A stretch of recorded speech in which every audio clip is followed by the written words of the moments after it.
Pozdrav svima ljudi, danas ćemo da unboxujemo T-Data Tip-Top Office optikalni miš GT99A. Neki su mi rekli da ovaj miš izgleda jako gamerski miš.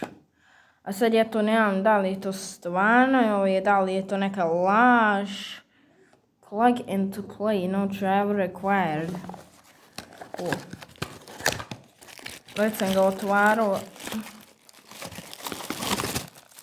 Evo kako izgleda.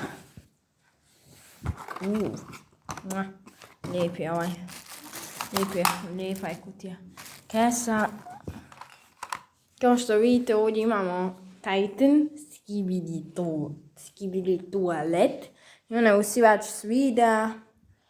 Hvala Mija što si me dostigla do 73 subscribera. Hoću sad to zahvaliti i što si prijatelj sa mnom. I nadam se da ćemo se opet vidjeti. I hvala Bogu što imam tako prijateljicu kao što ti. Sada da uključim miš. Dobro, već s par sekundi.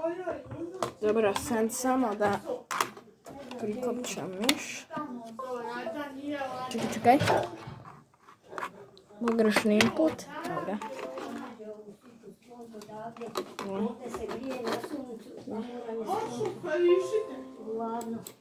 Vidiš, radi. Ne mogu zbog ovog. A to mi je teta kupio. Ja. U veliki petak. Tako je kod nas Srba, Mija. I evo što hoću sebi da kupim danas. Mama Mija. Ovo sam pričao. Mama Mija moja.